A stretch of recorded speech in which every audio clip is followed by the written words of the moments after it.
پہلا سوال سن لیں، کیا یہ حدیث کہ جب تک کوئی اللہ کا کلمہ پڑھے اور قبلہ کی طرف منہ کر کے نماز پڑھے اسے کافر یا مشرک نہیں کہا جا سکتا، صحیح ہے یا؟ اس کا جواب یہ ہے کہ یہ حدیث تو صحیح ہے کہ نبی کریم صلی اللہ علیہ وسلم نے فرمایا کہ من صلی صلاتنا واستقبل قبلتنا واکل ذبیحتنا، جو ہماری نماز پڑھے، ہمارے قبلہ کی طرف رخ کرے، ہمارا ذبیحہ کھائے، فذلک المسلم، یہ مسلم ہے۔ اصل بات یہ ہے کہ جو آدمی کلمہ پڑھتا ہے نا، کلمہ لا الہ الا اللہ محمد رسول اللہ صلی اللہ علیہ وسلم یا اشہد ان لا الہ الا اللہ والا، تو وہ مسلمان ہی ہوتا ہے، اسے مسلمان ہی سمجھتے ہیں، مسلم ہی ہے۔ اب کافر یا مشرک تب سمجھیں گے جب وہ کفر یا شرک کا ارتکاب کرے گا۔ کلمہ پڑھے گا اور کہے گا مرزا بھی نبی ہے تو ہم کافر سمجھیں گے۔ کلمہ بھی پڑھے گا اور کہے گا کہ یا علی مدد مشکل کشا حاجت روا، میری مصیبت دور کرے، تو پھر ہم سمجھیں گے کہ بھائی یہ جو ہے نا یہ مشرک ہے یا شرک کر رہا ہے۔ ورنہ تو یہ حدیث صحیح ہے کہ جو آج جس آدمی کا آخری کلام لا الہ الا اللہ ہوگا وہ جنت میں جائے گا، یہ حدیث صحیح ہے۔ دوسرا سوال ہے، احد پہاڑ پر زلزلہ آیا، زلزلہ آنا اور محمد صلی اللہ علیہ وسلم کا پاؤں مار کر منع کرنا صحیح ہے یا غلط؟ بھائی یہ صحیح ہے، صحیح بخاری مسلم کی حدیث ہے۔ نبی کریم صلی اللہ علیہ وسلم ایک دفعہ ابو بکر اور عمر رضی اللہ عنہما اور دوسرے صحابہ کے ساتھ احد کے پہاڑ پر چڑھے تھے، تو آپ نے پاؤں مارا، جب زلزلہ آ گیا نا تو آپ نے پاؤں مارا، فرمایا اسبت، رک جا، تیرے اوپر اس وقت نبی کھلتا ہے، ایک صدیق ہے اور 2 شہید ہیں، سیدنا عمر اور سیدنا عثمان رضی اللہ عنہ۔ تو یہ حدیث صحیح ہے بالکل۔ تیسرا سوال ہے، سیدنا عمر رضی اللہ تعالیٰ کا سوکھے دریا میں کلمہ لکھ کر ڈالنا اور دریا کا جاری ہونا، یہ واقعہ تاریخ میں لکھا ہوا ہے، البدایہ والنہایہ وغیرہ میں، لیکن اس کی سند ضعیف ہے۔ اس میں ایک راوی عبداللہ بن لہیہ بھی ضعیف ہے، اور آگے جو ہے سند منقطع مرسل ہے، روایت تو صحیح روایت نہیں ہے۔ یہ بات ہم اپنے رسالے مانامہ الحدیث میں شائع کر چکے ہیں، اور غیر ثابت قصے جو ہے اس میں بھی یہ چھپ چکی ہے بات، یہ مسئلہ ثابت نہیں ہے۔ آگے سوال آگے جی، قادیانیوں کے سوال۔ عیسیٰ علیہ السلام کا دوبارہ آنا، مگر قرآن اس بارے میں بالکل خاموش ہے۔ بھائی قرآن کریم میں اشارہ تو موجود ہے عیسیٰ علیہ السلام کے بارے میں۔ نمبر 1 اشارہ یہ کہ اللہ فرماتا ہے وَإِن مِّنْ أَهْلِ الْكِتَابِ إِلَّا لَيُؤْمِنَنَّ بِهِ قَبْلَ مَوْتِهِ، اہل کتاب میں سے ہر آدمی عیسیٰ علیہ السلام کی موت سے پہلے ان پر ایمان لے آئے گا۔ موت ہی یعنی اس کی ضمیر عیسیٰ علیہ السلام کی طرف راجع، تو عیسیٰ علیہ السلام کی موت سے پہلے ہر اہل کتاب ان پر ایمان لے آئے گا۔ یہ جو آیت ہے یہ دلیل ہے کہ عیسیٰ علیہ السلام پر موت نہیں آئی۔ جب موت نہیں آئی تو پھر آگے مرنا بھی ہے نا، دنیا میں نازل بھی ہونا ہے، یہ اشارہ ہے۔ اسی طرح قرآن کریم میں یہ اشارہ ہے وَإِنَّهُ لَعِلْمٌ لِلسَّاعَةِ، کہ عیسیٰ علیہ السلام جو ہیں وہ قیامت کی نشانیوں میں سے نشانی ہے۔ لَعَلَمُ لِلسَّاعَةِ بھی ہے، لَعِلْمُ لِلسَّاعَةِ قیامت کا علم ہے۔ اور قرآن کریم میں دجال کا بھی ذکر نہیں آیا واضح طور پر، حالانکہ حدیث میں متواتر حدیث میں دجال کا ذکر موجود ہے۔ تو اس میں قرآن کی طرح حدیث بھی حجت ہے۔ اللہ فرماتا ہے کہ میری اطاعت کرو، میرے رسول کی اطاعت کرو، تو نبی سے بھی جو بات ثابت ہو جائے وہ حجت ہے۔ تو اب یہ کہتے ہیں کہ نبی صلی اللہ علیہ وسلم کا طوفان دے کر یا گرن دے کر ڈر جانا کہ کہیں قیامت نہ آ جائے، ان کے ذہن میں کیوں نہیں آیا کہ ابھی عیسیٰ اور امام مہدی نے آنا ہے؟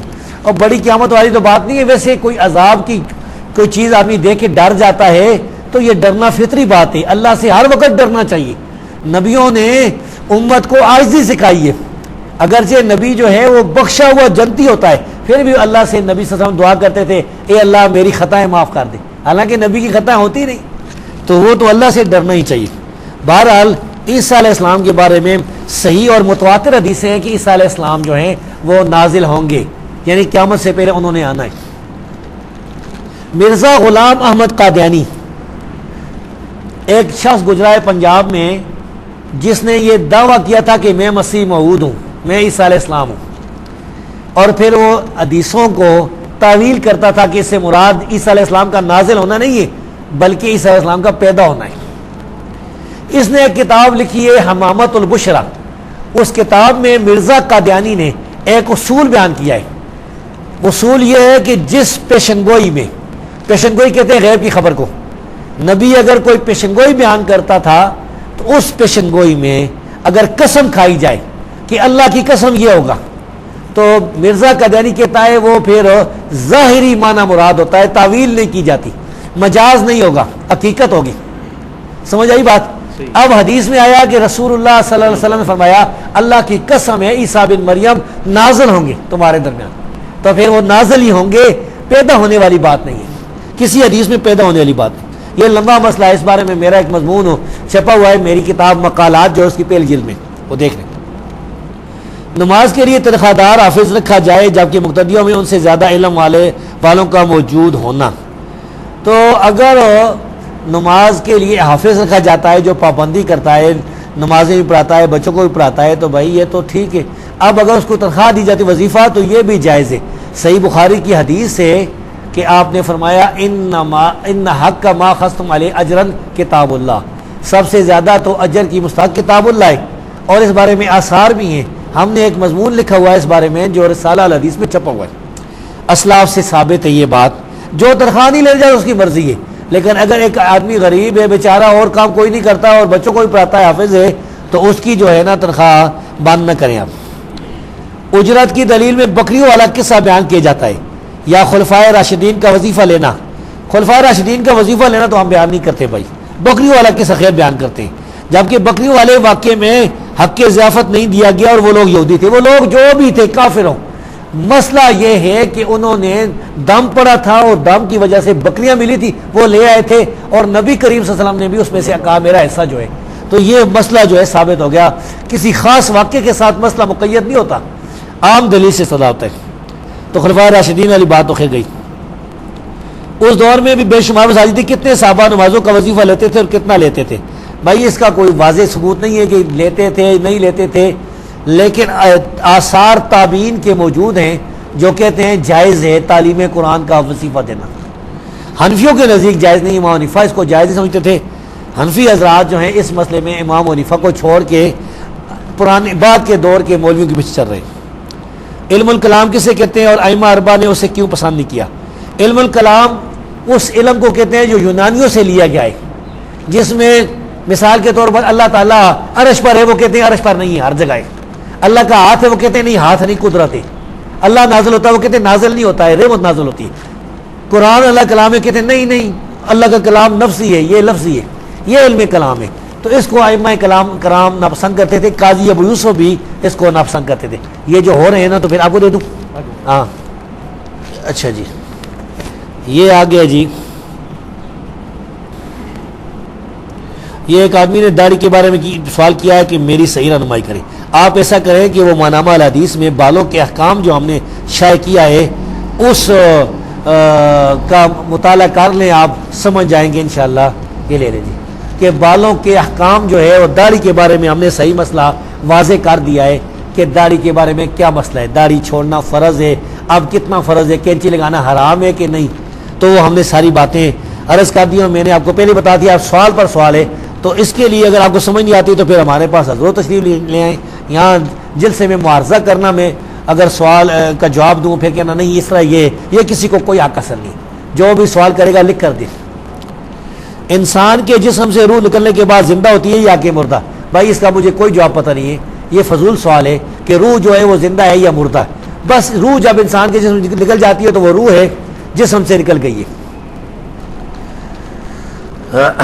یہ اچھا بڑے سوال ہے. بدعت کی تعریف کریں. بدعت ہر وہ بات ہے جو کہ قرآن حدیث اجماع اور اجتہاد سے ثابت نہ ہو اور خیر القرون میں اس کا وجود نہ ہو، اس کی ضرورت بھی ہو. اس خیر یعنی خیر القرون کا جو زمانہ ہے 300 سال 3 صدیاں، اس دور میں وہ چیز ہونی چاہیے تھی کہ اس کی طلب بھی ہو لیکن اس کا وجود نہ ہو اور ادلہ اربع سے ثبوت نہ، وہ بدعت ہوتی ہے. بدعت کی جو 2 اقسام ہیں، بدعت حسنہ اور بدعت سیئہ، ان میں سے کون جائز ہے؟ بدعت سیئہ تو کہتے ہیں بری بدعت کو، یہ تو ناجائز ہو گئی. بدعت حسنہ کا مطلب ہوتا ہے اچھی بدعت. اگر کوئی آدمی کسی سنت کو بدعت کہتا ہے، رسول اللہ صلی اللہ علیہ وسلم کی سنت ہے اور کہتا ہے یہ اچھی بدعت ہے، تو یہ ہم کہہ سکتے ہیں کہ یہ جائز ہوگا. جس طرح سیدنا عمر رضی اللہ تعالیٰ عنہ نے تراویح کی جماعت کو بدعت حسنہ نعمت البدع کا اچھی بدعت کہا تھا. لیکن وہ بدعت نہیں تھی، وہ سنت تھی. تراویح کی جماعت اللہ کے رسول سے ثابت ہے، ایک دن ثابت بھی ہو جانا، ایک رات بھی، تو ساری عمر کے لیے ثابت ہو گئی. تو اس کو انہوں نے کہا تھا تو یہ سنت سے ثابت ہے، سنت کو بدعت کہہ رہے ہیں، تو یہ لغوی مسئلہ بن گیا. اگر کوئی آدمی اس کو بدعت حسنہ کہتا ہے جو چاروں دلیلوں سے بھی ثابت نہیں، خیر القرون سے بھی ثابت نہیں، تو بدعت حسنہ نہیں ہے، بدعت وہ سیئہ ہے. سیدنا عبداللہ بن عمر رضی اللہ تعالیٰ عنہ ایک جلیل القدر صحابی تھے، انہوں نے فرمایا کل بدعت ضلالہ، ہر بدعت گمراہی ہے، وَإِنْ رَآهَا النَّاسُ حَسَنَةً، اگرچہ لوگ اس کو اچھا سمجھتے ہوں، لوگ بدعت حسنہ سمجھتے ہوں. یہ کتاب السنہ مروزی میں موجود ہے صحیح سند کے ساتھ. آپ کے سوال پہ لے کر دیں گے آپ؟ ٹھیک ہے. اچھا وہ بہت سے سوال ہیں. حائضہ عورت اور جنبی مرد کیا قرآن کو زبانی پڑھ سکتے ہیں اور کیا مصحف کو بھی چھو سکتے ہیں؟ وضاحت فرمائیں. بھائی نہیں پڑھ سکتے، نہیں چھو سکتے، سوائے اس کے کہ اگر کوئی حائضہ عورت وہ قرآن کی حافظہ ہے اور بچیوں کو پڑھاتی ہے تو اب مسئلہ بن گیا یہ اضطراری حالت میں پھر وہ بچوں کو پڑھا سکتی ہے، کیونکہ اگر وہ نہیں پڑھائے گی تو 8-7 دن یا اس طرح وہ جو ہے اس کی اپنی حفظ میں بھی فرق آئے گا، بچوں کے سبق میں فرق آئے گا، تو یہ مجبوری کی حالت میں اسے اجازت دیتے، ورنہ نہیں پڑھنا چاہیے. یہ سوال آگے جی، یہ ذرا علمی سوال ہے.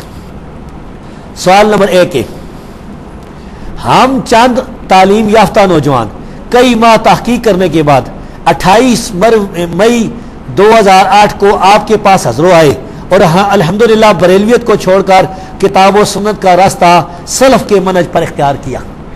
یہ لمحہ جو ہے نا کتاب و سنت کا راستہ سلف کے منہج پر، اس کا مختصر اہل حدیث بن گئے.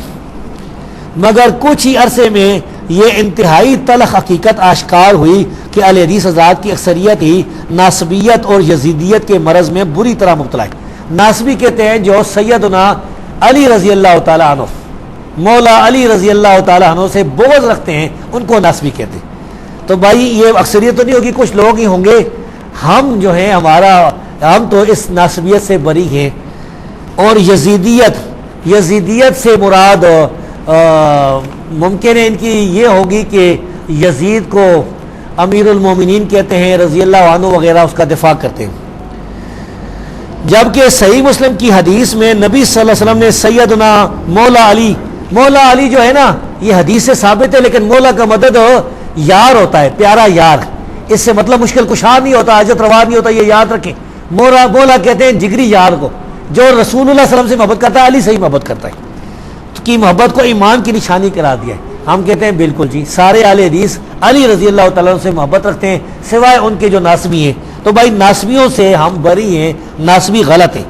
اہل حدیث کے حق پر ہونے کے باوجود اس مرض کی وجہ اور علاج تجویز ہوا ہے. اس کا علاج آسان ہے، ناسبیوں کا رد کریں، سیدنا علی رضی اللہ تعالیٰ عنہ کے فضائل بیان کریں، سیدنا حسین رضی اللہ تعالیٰ عنہ، اور جو ناسمجھ ہیں نا ان کی اصلاح بھی کریں. یزید کے بارے میں بھی جو ہمارے بھائی کہتے ہیں نا جنتی تھا، وہ پہلے لشکر میں تھا، یہ جھوٹی بات ہے، اس کا کوئی ثبوت نہیں ہے. پہلے لشکر میں یزید کا ہونا ثابت نہیں ہے، یہ غلطی لا گئی بعد میں 8ویں صدی میں. حافظ ابن تیمیہ، حافظ ابن کثیر، یہ مختلف شارحین حدیث وہ یہ کہنے لگے کہ وہ پہلے لشکر میں تھا. پہلے لشکر میں یزید کا ہونا ثابت ہی نہیں ہے، بالکل آخری لشکر میں وہ تھا. تو بہرحال اس کا معاملہ اللہ کے سپرد ہے. اہل حدیث علماء جو ہیں محدثین، وہ یزید کو اچھا نہیں سمجھتے تھے. امام احمد بن حنبل رحمۃ اللہ علیہ نے جرح کی ہے، وہ فرماتے ہیں وہ اس کا مستحق ہی نہیں کہ اس سے حدیث بیان کی جائے. اور ہماری اسماء و رجال کتابوں میں تقریب و تہذیب، تہذیب و تہذیب، میزان الاعتدال، لسان المیزان، سب کتابوں میں یزید پر جرح موجود ہے. تو بھائی ہم تو حق بیان کرتے ہیں. اب اگر کوئی کسی اہل حدیث کے اندر کوئی ناسبیت غلطی ہے، اللہ تعالیٰ اسے ہدایت دے. یہ کئی لوگ اس طرح بھی ہو سکتے ہیں کہ اہل حدیث بنے ہوئے ہوں تو اہل حدیث ہو ہی نا. سوال نمبر 2، صحیح بخاری اور صحیح مسلم کی حدیث ہے ما یخفی علی رکوعکم ولا خشوعکم، یعنی اس کا ترجمہ بھی سن لیں. نبی صلی اللہ علیہ وسلم فرمایا کہ تمہارا رکوع کرنا اور تمہارا خشوع کرنا یہ مجھ پر خفیہ نہیں ہے، چھپا ہوا نہیں ہے. کہتا نبی صلی اللہ علیہ وسلم سے متعلق یہ عقیدہ رکھنا کہ آپ صلی اللہ علیہ وسلم صحابہ رضی اللہ عنہ کے دلوں کے خشوع سے واقف تھے، علم غیب کے اعتبار سے کہاں تک درست ہے. اس میں یہ ہے کہ نبی کریم صلی اللہ علیہ وسلم کا یہ معجزہ تھا کہ جب آپ نماز پڑھتے تھے تو نماز کی حالت میں بھی آپ کو پیچھے بالکل صحیح دکھائی دیتا تھا. آپ صحابہ کرام کو دیکھتے تھے رکوع کر رہے ہیں, سجدہ کر رہے ہیں, اور خشوع بھی نظر آتا تھا. خشوع کی دو حالتیں, ایک دل کے اندر خوف, وہ یہاں مراد نہیں ہے. ایک خشوع یہ کہ ایک آدمی نماز پڑھ رہا ہے نا, اب تو کہتا ہے وہ ناک سے نکالتا ہے پھر دیکھتا ہے.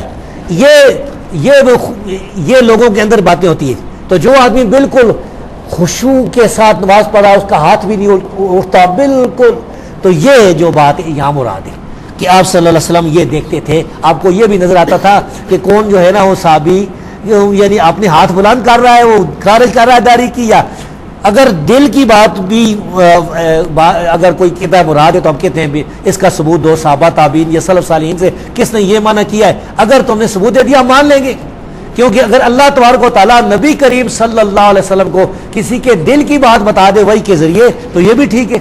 جب اللہ بتاتا تھا تو معلوم تھا, اور جب اللہ نے نہیں بتایا تو نہیں پتا.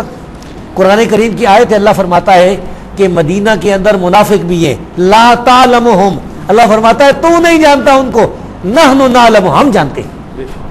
اس طرح اور باتیں بھی ہیں. نبی کریم صلی اللہ علیہ وسلم کی حدیثیں بھی, مشہور حدیث آپ نے سنی ہوگی کہ ایک یہودی عورت نے رسول اللہ صلی اللہ علیہ وسلم کی دعوت کی تھی, گوشت میں زہر ڈالا تھا, زہر بھی انتہائی خطرناک تھا. رسول اللہ صلی اللہ علیہ وسلم نے اس میں سے ایک بوٹی جو ہے نا اپنے منہ میں ڈالی تھی, منہ میں ڈال کر تھوڑا سا چبایا تھا. فرشتے نے آ کر بتایا کہ اس میں زہر نکالے, وہ تھوک دیا, لیکن وہ اتنا خطرناک زہر تھا کہ اس کا اثر آپ پر آئے. آپ وفات کے وقت بھی یہ فرماتے تھے کہ میں اس زہر کا اثر محسوس کرتا ہوں, میری اتریاں کٹی جا رہی. اور ایک صحابی بشر بن برا بن معذور رضی اللہ تعالیٰ عنہ وہ شہید ہو گئے تھے, اور پھر ابو داؤد شریف کی حدیث ہے اس عورت کو قتل کیا گیا تھا. تو اگر آپ یہ جانتے تو وہ ادھر سے اس کو روک دیتے نا. سوال نمبر 3, صحیح بخاری اور صحیح مسلم کی حدیث ہے نبی صلی اللہ علیہ وسلم سے پوچھا گیا کہ آپ صلی اللہ علیہ وسلم نے ابو طالب کو کیا نفع پہنچایا, تو آپ صلی اللہ علیہ وسلم نے ارشاد فرمایا اگر میں نہ ہوتا تو وہ دوزخ کے نچلے حصے میں ہوتا, میں نے اسے پکڑا اور باہر کھینچا, اب صرف اس کے پاؤں دوزخ میں ہے اور اسے سب سے کم عذاب ہو رہا ہے. اب اہل حدیث حضرات کا نبی صلی اللہ علیہ وسلم سے متعلق زبان کھولتے ہوئے مطلقاً کہنا کہ آپ کسی کو کچھ نفع نہیں دے سکتے, کہاں تک درست ہے؟ بھائی اس کا جواب سن لیں. ایک بات یہ کہ اس وقت جس وقت ہم دنیا میں زندہ ہیں, نبی کریم صلی اللہ علیہ وسلم نفع نقصان کسی کو نہیں دے سکتے, نہ نبی صلی اللہ علیہ وسلم نہ کوئی اور انسان جو فوت ہو چکا ہے. دوسرا یہ ہے کہ قرآن کریم کی آیت ہے کہ نبی کریم صلی اللہ علیہ وسلم, اللہ فرماتا ہے قل لا املک لکم ضرا ولا نفع, تم کہہ دو کہ میں جو ہے تمہارے لیے نفع نقصان کا مالک نہیں ہوں. اس طرح کی آیات قرآن کریم میں موجود ہے. اب اہل حدیث کا یہ عقیدہ ہے کہ نبی کریم صلی اللہ علیہ وسلم اپنی وفات کے بعد کسی کو خود جو ہے نفع نقصان نہیں دے سکتے. جب آپ زندہ تھے وہ نفع دے سکتے تھے. نفع جو ہے آپ اس کی حالتیں, ایک ما تحت الاسباب, اسباب کے تحت, کوئی کسی کو کہتا پانی لے آؤ تو پانی پی لیا, یہ تو نفع دے سکتا ہے ایک دوسرے کو. دوسری ہے دعا کرنا, نبی کریم صلی اللہ علیہ وسلم دعا کرتے تھے, اللہ دعا قبول کرتا تھا.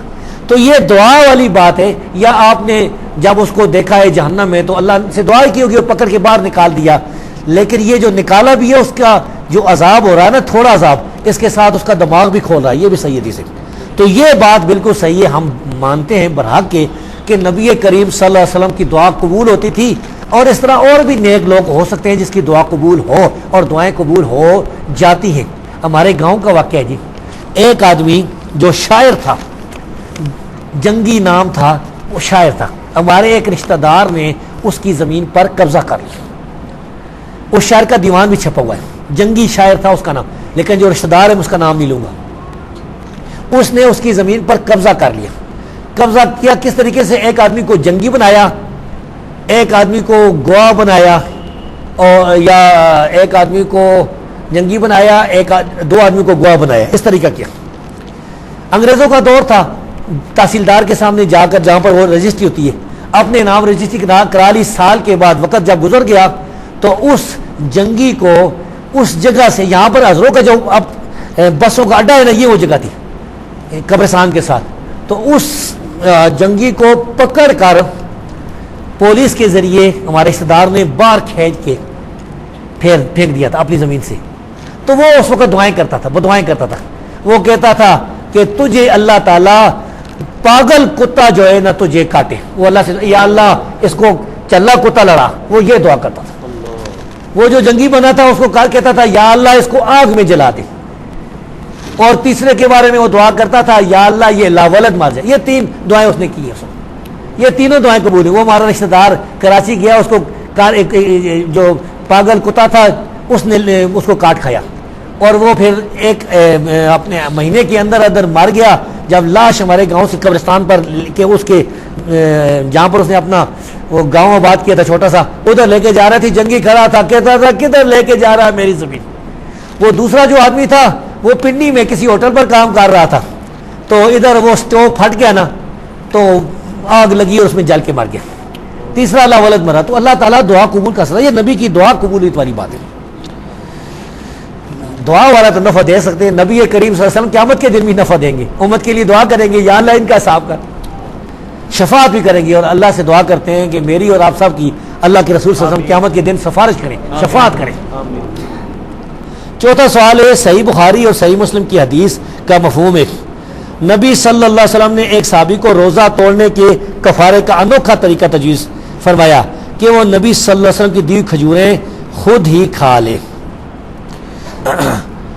اس میں یہ لمبی بات ہے, یعنی لمبی بات کو یہ نہیں کہ آپ نے کہا کھجور کھا کے روزہ توڑ دے. وہ صحابی جو تھا اس کا روزہ اس طرح ٹوٹ گیا تھا کہ وہ بیوی کے ساتھ اس نے جمع کر لیا تھا. جوان تھا نا بالکل, بیوی کو لکھا بڑی خوبصورت ہے, اس کا تو روزہ گیا ختم. اب وہ پریشان ہو کے آ گیا, اللہ کے رسول نے فرمایا اب اس کا کفارہ ہے. اب کفارہ 2 مہینے روزے رکھنے. وہ کہتا ہے یہ تو روزے میں ہی رمضان میں مجھ سے ہو گیا, میں کس طرح روزے رکھوں گا. تو فرمایا پھر صدقہ کرنا ہے. وہ کہتا ہے غریب مجھ سے زیادہ غریب ہو ایک کون. خیر پھر کھجوروں کا ٹوکرا آیا نا, تو آپ نے اسے کہا کہ صدقہ کر دو. تو کہتا ہے یا رسول اللہ مجھ سے زیادہ کوئی بندہ بھی غریب نہیں مدینے میں. تو فرمایا اس کے ہم کو لے ہی جا. تو نبی کریم صلی اللہ علیہ وسلم کو اختیار حاصل ہے, وہ جس طرح وہ فرما دیں, کیونکہ وہ جو فرماتے ہیں ہمارے لیے وہی حجت ہے, اللہ کا اذن ہے. رسول اللہ صلی اللہ علیہ وسلم کی ہر بات حجت ہے سوائے اس بات کے جس کے بارے میں تخصیص ثابت ہو جائے. آپ فرما دینا کہ میری یہ رائے ہے, تمہاری مرضی ہے مانو, تمہاری مرضی ہے نہ مانو, تو پھر اختیار جس طرح بریرہ کو کہا تھا, ورنہ آپ کی ہر بات جو ہے وہ حجت ہے. اسی طرح صحیح بخاری اور صحیح مسلم کی حدیث کا مفہوم ہے نبی صلی اللہ علیہ وسلم نے فرمایا اگر مجھے امت کی مشقت کا خیال نہ ہوتا تو ان پر مسواک فرض کر دیتا. رسول اللہ صلی اللہ علیہ وسلم کو اختیار اللہ نے دیا, کیونکہ وہ اپنی طرف سے بولتے ہی نہیں. اگر کہیں بولیں گے فوراً وہی آ جائے گی, لما تحرم ما حل اللہ لک. اسی طرح صحیح بخاری کی حدیث کا مفہوم ہے نبی صلی اللہ علیہ وسلم نے اکیلے سیدنا خزیمہ رضی اللہ عنہ کی گواہی کو 2 کے برابر قرار دیا. اتنی واضح صحیح حدیث ہونے کے ہوتے ہوئے اہل حدیث حضرات کا نبی کریم صلی اللہ علیہ وسلم سے متعلق زبان کھولتے ہوئے مطلقاً کہنا کہ آپ صلی اللہ علیہ وسلم کو کسی بھی چیز کا کچھ اختیار نہیں, کہاں درد سے. یہ اہل حدیث علماء جو کہتے ہیں اس کا مطلب ہے کہ نبی کریم صلی اللہ علیہ وسلم مشکل کشا نہیں, حاجت روا نہیں, مختار کل نہیں, یہ ساری صفتیں اللہ کی ہیں. رسول اللہ صلی اللہ علیہ وسلم کو جو اختیار دیا گیا اللہ کے اذن سے, اللہ تبارک و تعالیٰ کی وحی سے, اور جہاں اختیار نہیں دیا گیا وہاں فوراً وحی آ گئی. سمجھ آ گئی بات ہو. تو اہل حدیث اس طرح مانتے ہیں. جو دوسرے لوگ ہیں نا وہ سمجھتے ہیں کہ نبی کریم صلی اللہ علیہ وسلم اب بیٹھے ہیں وہ اللہ کی عرش پر, اب جو کائنات کا نظام ہے وہ سارا آپ ہی چلانے, سارا اختیار مختار کل ہے سارا. تو یہ بات ثابت نہیں ہے, یہ نہ صحابہ سے ثابت ہے, رسول اللہ صلی اللہ علیہ وسلم کی حدیثیں موجود ہیں. آپ کو ایک صحیح حدیث سناؤں. رسول اللہ صلی اللہ علیہ وسلم فرمایا کہ ایسا نہ ہو کہ تم میں سے جو لوگ زکوٰۃ نہیں دیتے قیامت کے دن اس حالت میں آئیں کہ کسی کے اوپر گائے سوار ہو, اس کی جو گایوں کی زکوٰۃ نہیں دیتا نا, گائے اس کے اوپر چڑھی ہو اور باں باں کر رہی ہو, اور مجھے کہے یا رسول اللہ اغثنی یا رسول اللہ, اے اللہ کے رسول میری مدد کرو. میں کہوں گا لا اغنی عنک من اللہ شیئا, میں آج تیری کوئی مدد نہیں کر سکتا. لا املک لک من اللہ شیئا, آج میں تیرے لیے کسی چیز کا مالک نہیں, یعنی میں آج تجھے نہیں بچا سکتا, جا جانا. نبی کریم صلی اللہ علیہ وسلم جب اللہ چاہے گا, اللہ چاہتا تھا تو آپ صلی اللہ علیہ وسلم جو ہے وہ اختیار فرماتے تھے. جب اللہ نہیں چاہتا تھا, وہ آپ نے سنا ہوگا واقعہ کہ بدر کے موقع پر جن کافروں کو آپ نے چھوڑ دیا تھا, پھر قرآن کی آیتیں نازل ہوئی تھی تو پھر آپ رو رہے تھے. صحیح حدیث سے موجود. 5واں سوال ہے ان الذین یؤذون اللہ ورسولہ لعنهم اللہ فی الدنیا والآخرہ وأعد لهم عذابا مہینا, کے تحت بریلوی اور دیوبندی عوام کے برعکس اہل حدیث حضرات کا نبی صلی اللہ علیہ وسلم کے والدین سے متعلق زبان کھولتے ہوئے مطلقاً کہنا کہ آپ صلی اللہ علیہ وسلم کے والدین پکے کافر تھے، کیا نبی صلی اللہ علیہ وسلم کو اذیت دینے کے مترادف نہیں ہے؟ سب سے پہلے تو یہ مسئلہ یاد رکھیں کہ اللہ اور رسول کو جو تکلیف دینا ہے اس کی بہت سی قسمیں، گالیاں دینا، برا کہنا، مخالفت کرنا، یہ ساری اللہ رسول کو تکلیف دینے والی بات ہے۔ تو بریلوی اور دیوبندی عوام جو کہتے ہیں ہمارے نزدیک اصل دلیل قرآن کی آیت نہیں، حدیث نہیں ہے، میں 14 سال اس حدیث کا جواب سوچ رہا ہوں، وہ اللہ رسول کو تکلیف دینے والے ہیں جو حدیث کو رد کرنے والے ہیں۔ دوسرا یہ کہ جو رسول اللہ صلی اللہ علیہ وسلم کے ساتھ متعلقہ چیزیں ہیں، مثلا سیدنا حسین کو شہید کرنا، ان کو برا کہنا، یہ بھی آپ کو تکلیف دینی ہے۔ اسی طرح والدین کا جو مسئلہ ہے اس کے بارے میں میرا یہ موقف ہے کہ اس بارے میں سکوت کرنا چاہیے۔ اگرچہ بریلیوں دیوبندیوں دونوں کے جو مولوی تھے ملا علی قاری، اس نے کتاب لکھی ہے نبی صلی اللہ علیہ وسلم کے والدین کے بارے میں کہ اس میں اس نے بڑے سخت الفاظ لکھے، میں یہاں بیان نہیں کر سکتا، وہ کتاب آپ دیکھ سکتے ہیں، میرے پاس موجود ہے، اور اس نے سیوطی کا رد کیا ہے۔ تو اس بارے میں جو اہل حدیث ہو، اگر کسی نے کہا ہے تو اس نے کوئی صحیح مسلم کی حدیث پیش کی ہوگی، حدیثیں صحیح ہیں، صحیح مسلم کی حدیث صحیح ہے اور حدیثیں صحیح ہیں، لیکن ہم جو ہیں رسول اللہ صلی اللہ علیہ وسلم کے بارے میں سکوت کرتے ہیں۔ اللہ جانے ان کے والدین کا معاملہ جانے، ہماری زبان سے کوئی ایسی بات نہ نکل جائے کسی وجہ سے جو ہے ہم سارے ہمارے اعمال ہی ضائع ہو جائیں۔ یہ سوال کو ایک تو میں نے اڑایا تھا، یہ پھر سوال لکھا گیا ہے، تو مٹھی کے بعد داڑھی کاٹنا کیسا ہے؟ بھائی یہ صحابہ کرام سے ثابت ہے، صحابہ عبداللہ بن عمر رضی اللہ تعالیٰ کو صحابہ کرام سے، تو یہ جائز ہے۔ اگر کسی کو دل نہیں مانتا تو مرضی کرے، نہ کاٹنا بہتر ہے، کینچی ہم تو نہیں لگاتے، لیکن کوئی اگر ایک مٹھی سے زیادہ کاٹ لیتا ہے تو صحابہ کے آثار کی وجہ سے جائز ہے، اور صحابہ یہ راویان حدیث میں سے تھے عبداللہ بن عمر رضی اللہ عنہ۔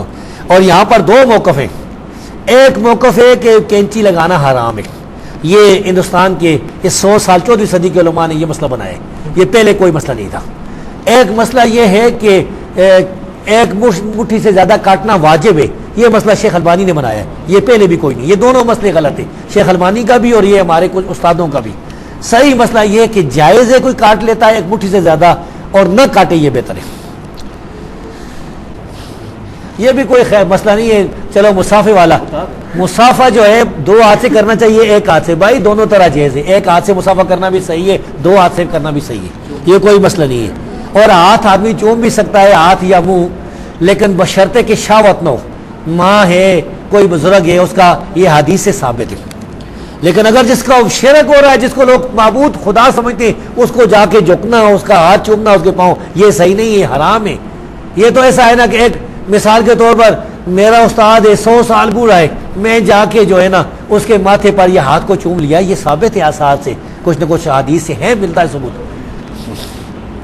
یہ نہیں ہر سوال کا اللہ کی وجہ سے ہے جواب، لیکن چلیں یہ سوال ہے جی شیخ صاحب، سوال یہ ہے کہ امام احمد بن حنبل رحمہ اللہ کے متعلق مشہور ہے کہ انہوں نے عباسی خلیفہ سے کہا تھا کہ تیرا اور ہمارا فیصلہ جنازہ کرے گا، یہ بات کس کتاب میں اور اسنادی حیثیت کیا ہے؟ مجھے تو یہی پتہ نہیں، لیکن یہ بات ہے کہ اہل بدعت کے بارے میں احمد بن حنبل کا کوئی قول ہے کہ ہمارے اور ان کے درمیان جنازے ہیں۔ یہ جو ہے نا آپ اس میں دیکھ لیں، طبقات اس میں ابن جوزی کی جو کتاب مناقب الامام احمد یا طبقات الحنابلہ، عباسی خلیفہ سے یہ بات ان کی ثابت نہیں ہے۔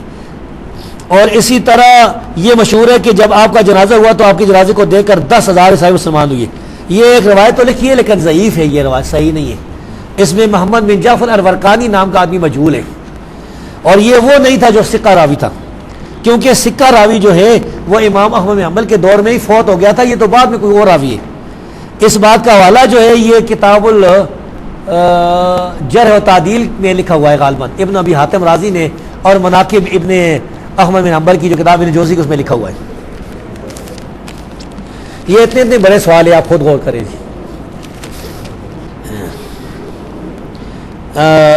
جناب شیخ صاحب، آپ کے معنامہ رسالہ میں مشکات المصابیح کی تحقیق و تخریج اور اس کی مختصر شرح شائع ہوتی ہے، تو مشکات میں جہاں بھی رواہ رزین حوالہ آتا ہے تو آپ لکھتے ہیں رزین والا حوالہ تو بے سند ہونے کی وجہ سے مردود ہے۔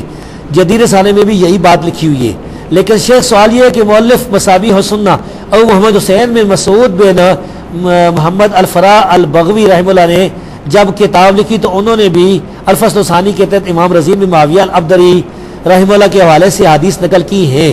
اور جب ابو عبداللہ محمد عبداللہ الخطیب التبریزی، یہ سوال جاری ہے جی اتنا رحمہ اللہ نے مشکات المصابیح کو ترتیب دیا تو انہوں نے بھی الفصل الثالث کے تحت رزین کے حوالے سے حدیث نقل کی ہے. تو ظاہر ہے 8ویں صدی ہجری تک یہ مسند رزین موجود رہی ہے. تو کیا بالکل مفقود ہے؟ اس کا کوئی قلمی نسخہ بھی کہیں نہیں، یا کسی امام نے اس متعلق اپنی کتاب میں تاریخ کیا فرمایا؟ وضاحت فرمائیں. بھائی یہ مسند، یہ رزین کی کتاب فی الحال دنیا میں ہمارے علم دعوت کہیں بھی نہیں ہے. اور دوسرا یہ کہ مسند رزین نہیں تھی، یہ بے سند کتاب تھی، اس میں سندیں نہیں تھی. حافظ صاحبی نے لکھا ہے کہ رزین نے اپنی کتاب میں بڑی موضوع بے اصل روایتیں لکھ رکھی ہیں. ایک عورت جو اپنے بیٹے کو بھی دودھ پلا رہی ہے اور ساتھ میں کسی اور کے بچے کو بھی دودھ پلا رہی ہے، تو یہ اس کا بچہ بن گیا. سوال یہ ہے کہ کیا جن کو یہ دودھ اکٹھا پلا رہی ہے ان کے تو نکاح جائز نہیں، اور کیا ان کے باقی بھائیوں بہنوں سے نکاح ہو سکتا ہے؟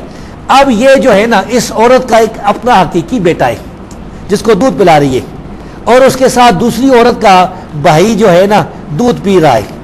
تو یہ جو حقیقی بیٹا ہے نا، وہ جو عورت ہے اس کی کچھ نہیں لگتی، تو اس کی بیٹیوں سے اس لڑکے کا نکاح ہو سکتا ہے. اب یہ جو لڑکا ہے نا، جو اس عورت کا لڑکا تھا جو اس کے ساتھ دودھ پی رہا ہے، اس کی یہ ماں بن گئی حقیقی. اب اس عورت کی جتنی بیٹیاں ہیں سب سے اس کا نکاح نہیں ہو سکتا، ساری اس کی وہ جو بہنیں بن گئی ہیں. یہ مسئلہ یاد رکھیں.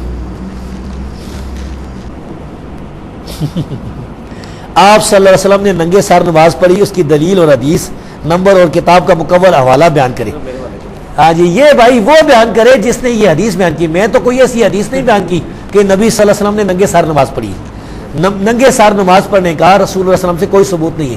ہاں ایک روایت ہے کہ آپ نے ایک کپڑے میں نماز پڑھی تھی، ایک کپڑے میں. تو جس کے پاس اگر کپڑے نہ ہو، صرف ایک ہی کپڑا ہو، ایک ہی چادر ہو، تو پھر وہ جائز ہے. لیکن اگر جس کو اللہ نے 2 کپڑے دیے تو 2 میں نماز پڑھے، اور لہٰذا یہ حدیث منسوخ ہو گئی ایک کپڑے والی. جس کو اللہ نے 2 کپڑے دیے، یہ بھی صحیح حدیث ہے، آپ نے فرمایا 2 کپڑوں میں. تو ننگے سر نماز پڑھنا بھائی بہتر نہیں ہے، اگرچہ مرد کے لیے جائز ہے. شیخ صاحب، ایک بریلوی کہتا ہے اگر ضعیف روایت فضائل میں حجت نہیں تو امام بخاری اور مسلم متابعات میں ضعیف راویوں کو کیوں لاتے ہیں؟ مثلا یزید بن ابی زیاد الکوفی.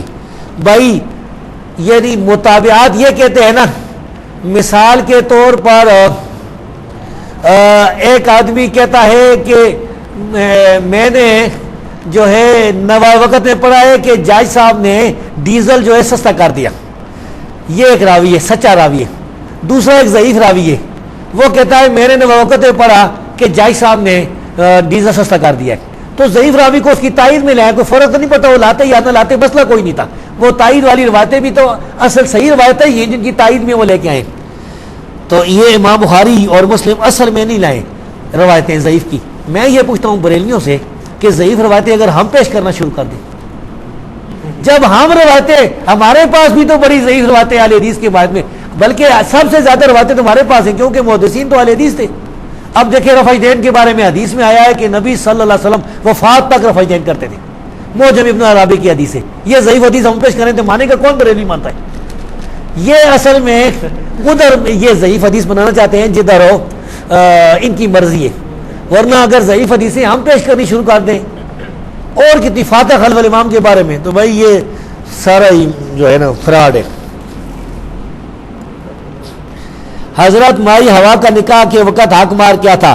بھائی اس کا کوئی ثبوت نہیں ہے، پڑھانے والے کا بھی کوئی ثبوت نہیں ہے. یہ فضول سوال ہے، ایسے سوال سے توبہ کرنی چاہیے. بریلوی اور دیوبندی ذات کے ذریعے کہ حضرت آدم علیہ السلام کو کہا کہ نبی صلی اللہ علیہ وسلم پر درود پڑھو، یہ آپ کا حق مار ہے.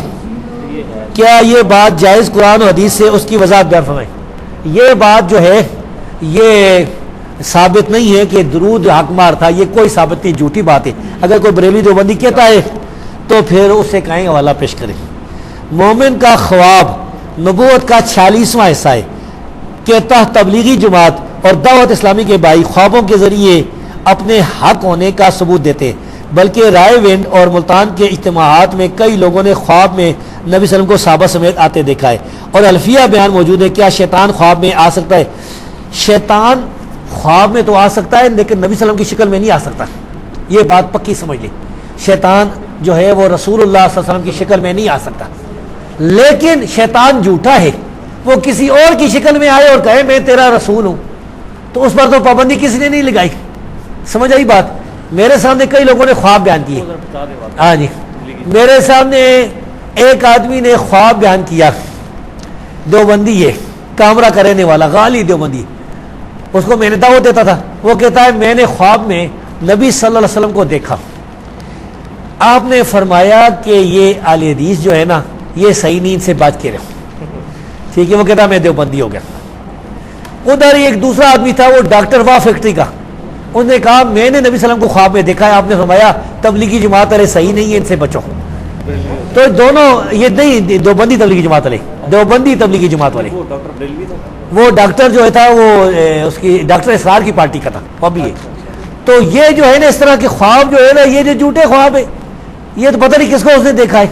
میرے سامنے ایک آدمی نے خواب بیان کیا کہ اللہ کے رسول کو میں نے دیکھا ہے. میں نے پوچھا کیسی شکل تھی؟ وہ کہتا بڑا نورانی چہرہ تھا، بالکل سفید داڑھی تھی. رسول اللہ صلی اللہ علیہ وسلم کی تو سفید داڑھی نہیں تھی، کالی تھی.